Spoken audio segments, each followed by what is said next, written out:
Okay, so let's compare the numbers.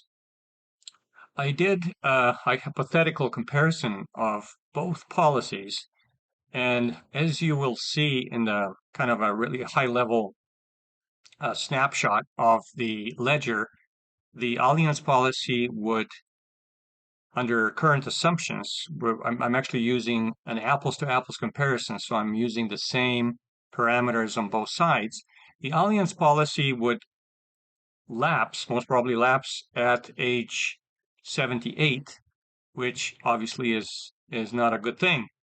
And whereas the Pacific Life policy would stay in force and actually continue providing income out of the policy, as well as the long-term care benefit, a which is really a way to take advantage of the death benefit during the insured's lifetime. So what happens is one can choose either a very defined long-term care option or a chronic illness option.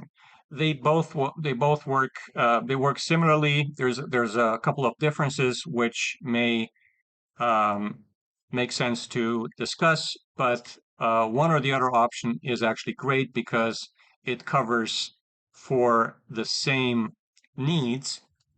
It just has to be one just has to qualify for those benefits. So once again, the numbers as they show as an apples to apples comparison, it is clear that with these hypothetical numbers, the Allianz policy would lapse at a certain point too soon, whereas Pacific Life policy would not lapse just because it has several advantages. It has the ability to grow in relative terms. It has a lower policy loan interest rate in average than Allianz, and it also has certain design elements such as the ability to multiply the base crediting return on the policy up to a certain level.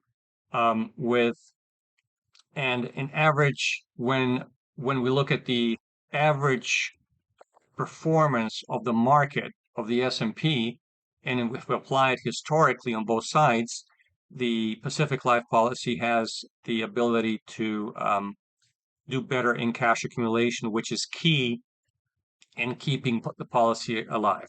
So, and in addition, because of this, using the Pacific Life policy in place as part of using it as a bank account where money is placed in the policy for pretty much safekeeping instead of having money in the bank. And in today's banking environment, that is actually a much safer place to be. But then take it back when needed so that actually in the most extreme case, no additional money is actually left in the policy. But while it is in the policy, it is earning a lot more interest than in a bank. And when borrowing it back, the average interest, that is the borrowing interest, is a couple of percentage points lower than the gain in the policy. So one can take advantage of that interest rate spread. And so that is why these are all the reasons why the Pacific Life option is better. So once again, long-term care, the ability to grow the cash in the policy at a faster pace, the policy would not lapse versus policy lapsing, and the ability to earn more positive interest rate differential in the Pacific Life policy because of the lower cost of the policy loans.